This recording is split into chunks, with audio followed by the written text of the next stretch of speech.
তার ভজনা করো থাকিয়া মন এ সংসারে তালাশ করো তারে তালাশ করো তারে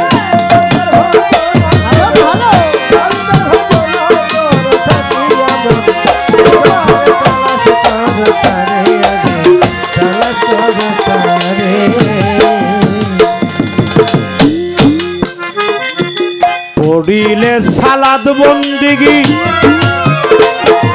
সর্ব অঙ্গ হবে নেকি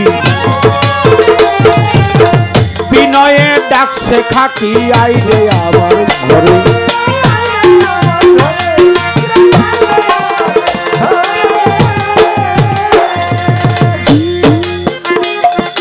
পড়িলে সালাদ বন্দিগি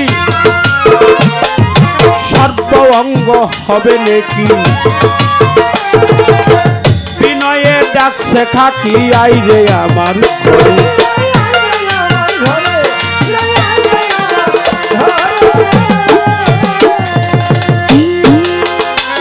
আর খাক যাবে তার খাককে মিশে পাতার যাবে উড়ে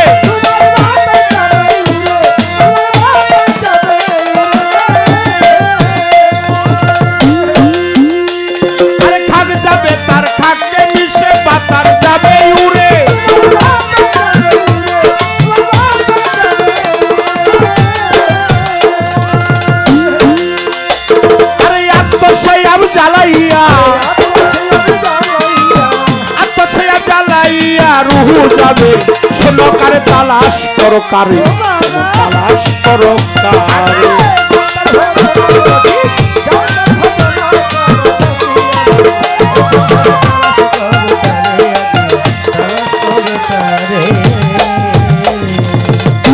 এই গানটা একটা গান গানটা বেলায়েতের গান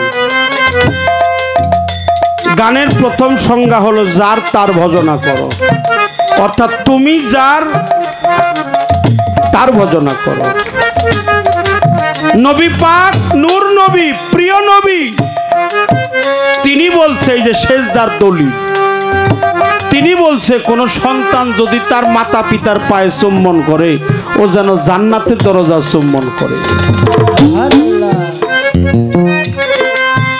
এক সাহাবা বলল আমার তো মাও নেই আমার তো বাবাও নেই আমি কোথায় যে চুম্বন দিব বলে তুমি তোমার মা বাবার কবরের মধ্যে যে চুম্বন দিও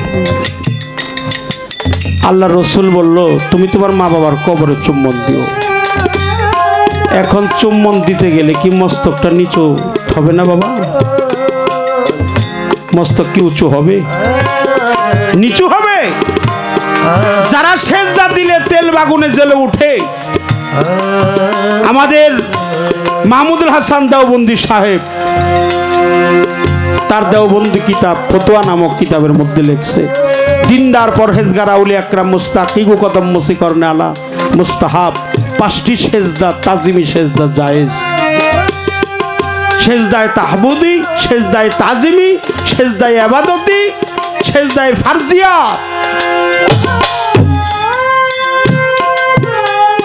অর্থাৎ সন্তান দিবে তার মা এবং বাবাকে ছাত্র দিবে তার মাস্টারকে সন্তান দিবে তার মা বাবাকে মনিব দিবে তার গোলাম দিবে মনিবকে স্ত্রী দিবে স্বামীকে একজন ভক্ত দিবে তার গুরুকে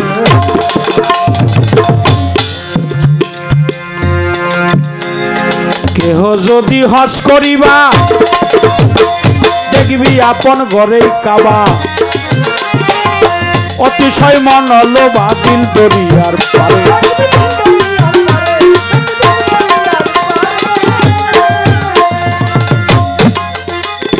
কেহ যদি হজ করিবা দেখবি আপন ঘরেই কাবা অতিশয় মন হলো বাতিল দরিয়ার পারে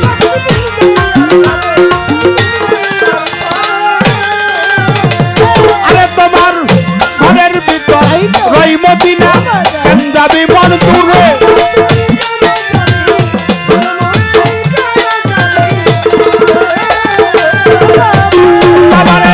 ঘরের ভিতর রই মদিনা যাবি মন দূরে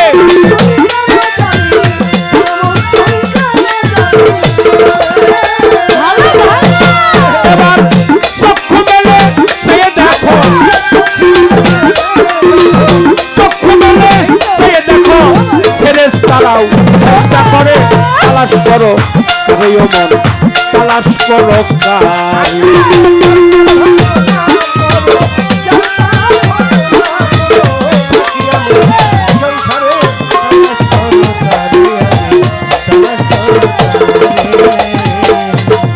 জালালেরই শুভবাণী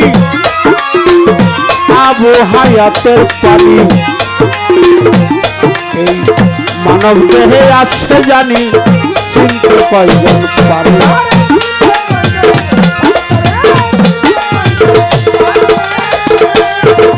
জালালেরই শুভবাণী আবু হায়াতের পানি এই মানব দেহে আছে জানি চিনতে কয়জন পারে।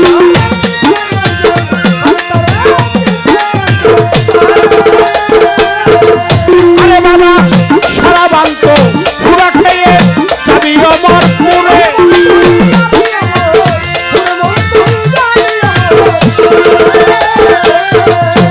মানুষ সারা বান্ত হুরা খেয়ে যাবি অমর পুরে।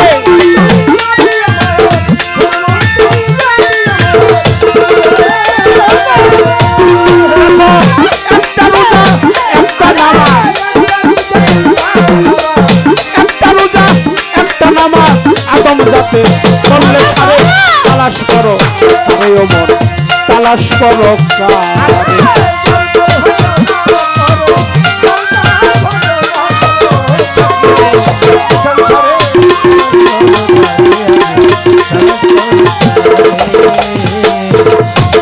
আর একটা বেলায়েত মাওলা আলী পেয়েছি। পৃথিবীর জন্ম লগ্ন হতে অদ্যাবধি পর্যন্ত পৃথিবীতে মানুষ বেশে আসার আগেই মাওলা আলী ছিলেন বেলায়েতধারী। খেজুর পাতা দিয়ে মাওলা আলী বাঁধছিল না একটা জিনের বাদশার ছেলেরে, সেই বাঁধন কিন্তু কেউ খুলতে পারে না। আল্লাহ রসুল পাক নূর নবী প্রিয় নবী তিনি ইচ্ছা করলে খুলতে পারত, কিন্তু সে খুলে নাই। খুলছিল কে? মাওলা আলী। কাবা ঘরটা আল্লাহর ঘর, আল্লাহর পবিত্র কাবা ঘর, আল্লাহর ঘর। সেই ঘরে মাওলা আলী আসলো। তৎকালীন সময় তো মানত করার জায়গা ছিল না, একটাই জায়গা ছিল আল্লাহর পবিত্র কাবা ঘর। আপনি যদি একটা তরিকপন্থী মানুষ হন ফারুক ভাই, শহীদুর বাবা, আমার সরোয়ার চান, আমার আজিজ পাগল, আমার তারা পাগল, মনে মনে মানতি করে আমার সন্তান যদি ভালোভাবে প্রসব হয় আমার দয়ালের পবিত্র দরবার একটা মোমের বাতি জ্বালিয়ে দিব, একটা মোমের বাতি জ্বালিয়ে দিব। আজকে আমার শহীদুর বাবার দরবারে অনেকেই মানত করছে যে আমার এই রোগটা যদি ভালো হয় আল্লাহর রহমতে আমি শহীদুর বাবার দরবারে একটা মোমের বাতি জ্বালিয়ে দেব। তৎকালীন সময় তো মানত করার জায়গা ছিল না, একটাই জায়গা ছিল আল্লাহর পবিত্র কাবাঘর। ফাতেমা বিনতে আসাদ, মাওলা আলীর মায়ের নাম ছিল ফাতেমা বিনতে আসাদ, আবু তালিবের সহধর্মিনী, আমার দয়াল নবীর হলো চাচি। ঘুইরা ঘুইরা তোয়াব করতেছে, তোয়াব করার ঘুইরা ঘুইরা তোয়াব করতেছে। ছাউন উপরেরটা একটু বাড়বে, খুব খেয়াল করে শুনবেন বাবা। আমাদের এই গান গাওয়াটা সার্থক যদি আপনারা মন মতো শোনেন। আমি বেশি সময় আর নিব না, এই কথাটা শেষ করেই চলে যাব, আর একটা সাবজেক্টে চলে যাব। মা ঘুরতেছে তো পবিত্র কাবা ঘরে তোয়াব করতেছে, আর এই সময় ওনার প্রসব বেদনাটা উদয় হয়ে গেছে। মা ডাইনে বামে তাকিয়ে দেখে আশেপাশে কেউ নাই। আল্লাহর দরবারে দুই হাত জোড়াত করে বলছিল, আল্লাহ বিশ্বজগতের প্রতিপালক সর্বশক্তিমান আল্লাহ গো, ও আল্লাহ, এই খোলা আকাশের নিচে যদি আমার বাচ্চাটা প্রসব হয় আমার মান সম্মান বলতে যে আর কিছুই থাকবে না। তুমি রহমতের মালিক, তুমি আল্লাহ দয়ালু, তুমি অসীম করুণাময়, তুমি রব্বুল আলামিন, তুমি পরম করুণাময়, তুমি ছাড়া কেউ নাই। তুমি একটু সহযোগিতা করো। এই কথাটা বলতে বলতে কাবা ঘরের দরজাটা খুলে গেছে। আমরা একটু সুবহানাল্লাহ বলি। কাবা ঘরের দরজা নাই, দ্বার খুলে গেছে। দৈববাণী আসছে, একটা গায়েবী শব্দ আসছে, ও মা আপনি ভয় করবেন না, ভয় পাবেন না, আপনি আমাকে আশ্রয় করেন, আপনাকে সাহায্য করার মতো আমি নিজেই প্রস্তুত হয়ে আছি। হামাগুড়ি দিয়ে পবিত্র কাবা ঘরের মধ্যে স্থান নিলেন ফাতেমা বিনতে আসাদ, মাওলা আলীর মা। দয়াল নবীর হলো চাচি, আল্লাহ রসুল ছিল মক্কা থেকে একটু বাহিরে, কিন্তু সন্তানটা যে জন্ম হয়েছে এক ফোঁটার নেশাব হয় নাই, রক্ত পড়ে নাই। মা বুঝতেই পারলেন না তার সন্তানটা কিভাবে কখন মাতৃ জঠর থেকে দুনিয়ার মধ্যে ভূমিষ্ঠ হয়ে গেল। মা চেয়ে দেখলেন সন্তানটা নাড়াচাড়া করে না, চোখ মেলে তাকায় না, মুখ দিয়ে স্তনের বোটা খায় না। ডাকছি কতবার শুনে নেয়। মা মনে করছে অন্ধ, বধির, লোলা, বোবা।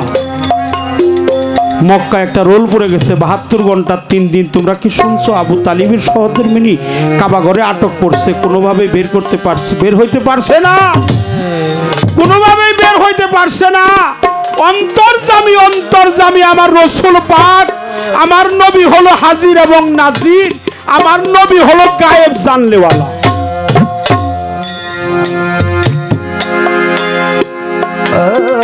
ফাতেমা বিনতে আসাদের কাছে আসছে, বিসমিল্লাহির রহমানির রহিম দয়াল নবীর যখন বলছে, কাবা ঘরের দরজাটা আবার খুলে গেছে।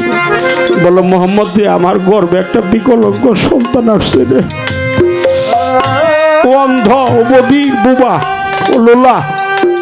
বলল চাচি, ওরে আপনি বিকলাঙ্গ বলবেন না, ওরে আপনি অন্ধ বলবেন না, বধির বলবেন না,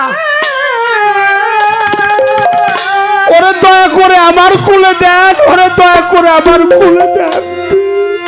আলী হায়দার, ও আলী হায়দার, তুমি আমার কুলে উঠো, আমার কুলে আসো। যখন বলছে আলী হায়দার এবার নয়ন মেলে তাকাও, আমার রসুল পাকের সর্বপ্রথম মায়ের মুখ না দেখে আমার রসুল পাকের নুরানি রূপটা দর্শন করেছিলেন।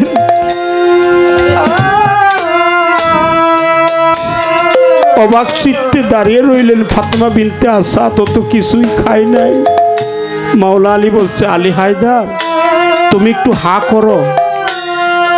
হা করার সাথে সাথে আমার দয়াল নবীর জিহ্বাটা মাওলা আলীর মুখের ভিতরে ঢুকিয়ে দিয়েছে। ঢুকিয়ে দেওয়ার পরে মানুষ যখন মাতৃস্তন খায়, মাওলা আলী তার ছোট্ট জিহ্বা দিয়ে আবার হুজুর পাকের পবিত্র মুখের লালা মুবারক সেবন করেছিল। এটা যে কোন জন্মের ওয়াদা ছিল,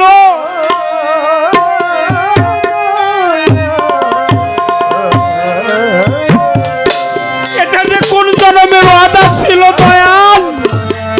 আমি যেন আমার মায়ের মুখ না দেখে সর্বপ্রথম যেন আমার প্রিয় নবী, আমার নূর নবীজির চেহারাটা যেন দর্শন করতে পারি। আমার দীনবন্ধুর চেহারা, আমার দীনবন্ধুর চেহারা।